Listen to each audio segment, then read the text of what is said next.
आपने अभी कहा कि आप अन्याय के खिलाफ आवाज़ उठाइए। सर, आपने ही बताया था कुछ देर पहले जो मंजूनाथ जी थे उन्होंने आवाज़ उठाई IOCL में करप्शन के खिलाफ और उन्हें अपनी ज़िंदगी से हाथ धोना पड़ा। तो हम ऐसी आवाज़ कैसे उठा सकते हैं कि हमें अपनी ज़िंदगी से हाथ धोना पड़े और हमारे पेरेंट्स, हमारी फैमिली हमारे बिना ही रह जाए? देखिए, जोश में होश नहीं खोना, ये हमारे बुजुर्गों ने बताया हमको। अब आई विश कि वो मंजूनाथ जी ने अकेले जाके दीवार से टक्कर मारने की बजाय 400 हाथ और साथ खड़े कर लिए होते। यहाँ IIM अहमदाबाद में आते, IIM लखनऊ में आते कि भाई मैं यहाँ का स्टूडेंट हूँ, यहाँ का एलुमनाई हूँ, ये हो रहा है, आप में से कौन लोग हैं मेरे साथ चलने के लिए तैयार? चलिए IOC के उस आदमी को जो बेईमानी कर रहा है उसके दफ्तर में धरना देंगे, उसके साथ बात करेंगे, 400 लोगों को इकट्ठा करेंगे, तो शायद उनके साथ ये नहीं होता। लेकिन कब लड़ना है, पहले उसके लिए सक्षमता तैयार करनी है, पहले सक्षम होना चाहिए, फिर लड़ूंगा ना। इसलिए मैं कहता हूं कि अपने अंदर की जो आग है उसको बुझने मत दीजिए, वेट करिए, तैयारी करिए। आज आप मैनेजमेंट में भी तो आपको सिखाया जाता है ना, स्वॉट एनालिसिस।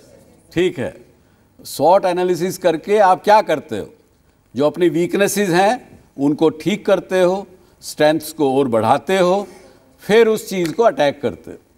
यही चीज़ यहाँ है। सर, अगर कोई व्यक्ति ईमानदारी से काम कर रहा है और उसकी ईमानदारी की वजह से किसी दूसरे को नुकसान हो जाता है, लाइक हम लोग देखते हैं सड़कों पे VIP मूवमेंट होता है, 20 मिनट के लिए ट्रैफिक रोक दिया जाता है। उस टाइम एक एम्बुलेंस फंसी हुई है और एम्बुलेंस में मरीज जो है वो टाइम से हॉस्पिटल ना पहुंचने की वजह से उसकी डेथ हो जाती है।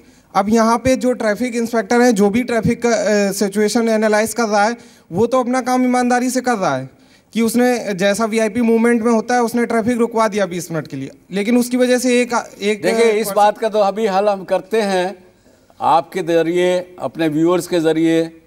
मैं अपेक्षा करता हूं कि हो सकता है हमारे कुछ राजनीतिक नेतागण, बड़े मंत्रीगण और लोग, वो भी शायद इस शो को देख रहे हों।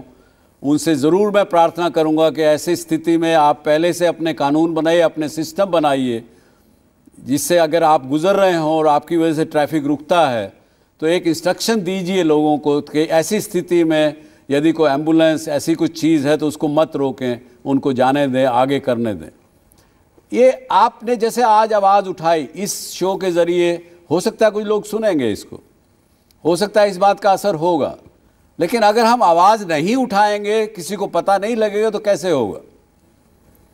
तो हो सकता है आपकी आवाज़ शायद आज देश के प्रधानमंत्री को सुने या आपके यहाँ के मुख्यमंत्री को ज़रूर सुने, ताकि वो अपना ठीक कर सके। सर, जैसे हम ऑनेस्टी की आज सर हमारा टॉपिक है, तो सर लेकिन सर किसी भी बिजनेस में सर ऑनेस्टी तो जरूरी है, लेकिन सर बिजनेस में डिसऑनेस्टी भी होती है। सर किसी भी आप उसमें देख लीजिए सर, बिना डिसऑनेस्टी के चल ही नहीं सकता सर कोई बिजनेस। नहीं, ऐसा नहीं मैं मानता।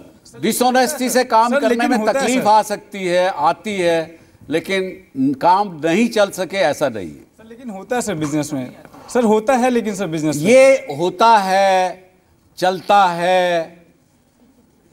ये सब जो एडजेक्चर हम लगाते हैं इस देश में, ये सब डिफीटिस्ट एटीट्यूड के जवाब हैं। ये होता है ऐसा, अरे चलता है ऐसा, क्या करें हम, क्या करेंगे?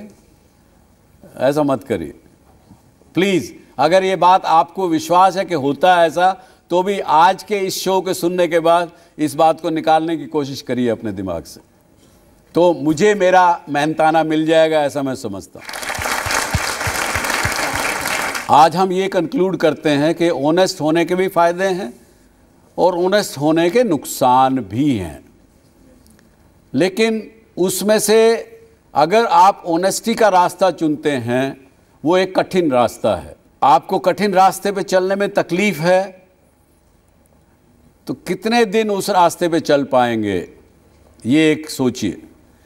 मेरा जो एक्सपीरियंस, मेरा तजुर्बा, जो ये शो मैं कर रहा हूँ, जगह जगह जाके भी कर रहूँगा, मुझे कोई इसमें से कोई बेनिफिट नहीं मिल रहा है, कोई मेरी TRP नहीं बढ़ रही है टेलीविज़न की, या मुझे उसमें कोई एडवर्टीज़मेंट रेवेन्यू मिलेगा, इसके लिए नहीं कर रहा हूँ। इसीलिए कर रहा हूँ कि जो एक्सपीरियंस मुझे मिला है, मुझे भगवान ने कामयाबी दी है, उसका फ़ायदा सब लोगों तक पहुँचे तो मैं समझूंगा कि मैंने कुछ अच्छा काम किया। तो मैं इसको वाइंड अप करते हुए मैं एक मुहावरा आपके साथ गाना चाहूँगा, अगर ठीक लगे तो साथ दीजिए। जितने बाजू उतने सर, जितने बाजू उतने सर, सुन ले दुश्मन ध्यान से, सुन ले दुश्मन ध्यान से, हारेगा वो हर बाजी जो खेले हम जी जान से। जो आदमी बेईमानी करने वाला है वो दुश्मन आपका, उसके लिए कह रहे हैं हारेगा वो हर बाजी जो खेले हम जी जान से। नहीं पसंद आई गल तो अनु नाल नहीं गा रहे तुसी। चलो wish you all the best, all the best. अगर आप भी डॉक्टर सुभाष चंद्रा शो में भाग लेना चाहते हैं या कोई सवाल पूछना चाहते हैं तो हमें ईमेल करें। हमारा ईमेल आईडी है dsc@zmedia.slgroup.com या आप अपने सवाल हमें SMS भी कर सकते हैं। बस टाइप कीजिए DSC स्पेस अपना सवाल और भेज दीजिए 57575 पर।